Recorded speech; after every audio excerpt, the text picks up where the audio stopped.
Hello বন্ধুরা, আজকে আপনাদেরকে দেখিয়ে দেব মিষ্টির দোকানে কিভাবে মিষ্টি তৈরি করে।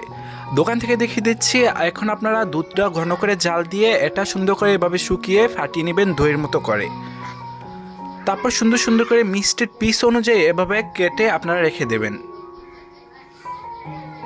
তারপর এভাবে হাতে নিয়ে এগুলো হাত দিয়ে সুন্দর করে গোল গোল করে মিষ্টির মতো সাইজ করে নেবেন।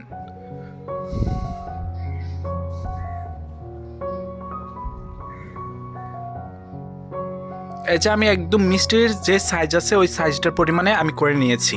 আমি এমন করে অনেকগুলো তৈরি করে নেব। এই তো হয়ে গেল আমার মিষ্টির সাইজ অনুযায়ী কয়েকটা পিস, দেখে নিন। ইতিমধ্যে আমি অনেকগুলো মিষ্টি তৈরি করে নিয়েছি। এখন এগুলো চিনির শিরা দিয়ে কিভাবে বানাবো সেটা দেখিয়ে দেব।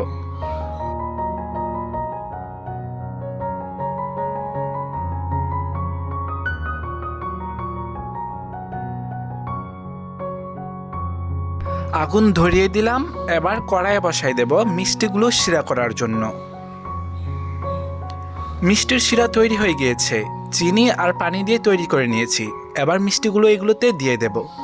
আমি দিয়ে দিচ্ছি মিষ্টিগুলো, আপনারা দেখে নিন।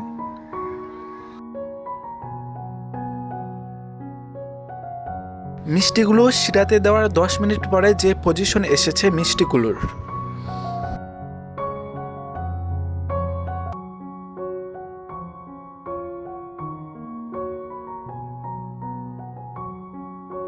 মিষ্টিগুলো প্রায় 80% হয়ে গিয়েছে, যার কারণে আমি মিষ্টিগুলো হালকা করে নাড়াচাড়া করে দিচ্ছি, যেন একটি মিষ্টির সাথে আরেকটি মিষ্টি চাপ না লাগে, বরং সুন্দর করে ফুলে যায় মিষ্টিগুলো। সেই জন্য হালকা করে নাড়াচাড়া করে দিলাম।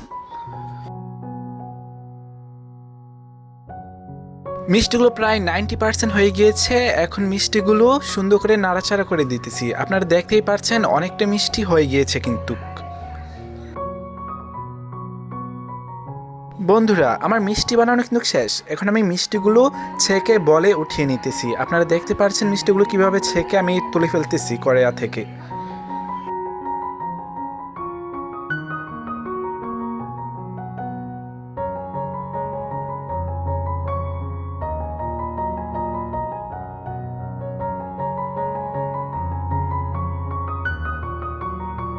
মিষ্টিগুলো বলের মধ্যে রেখে দিচ্ছি। আপনারা দেখতেই পাচ্ছেন মিষ্টিগুলো আমার পারফেক্টলি হয়ে গিয়েছে।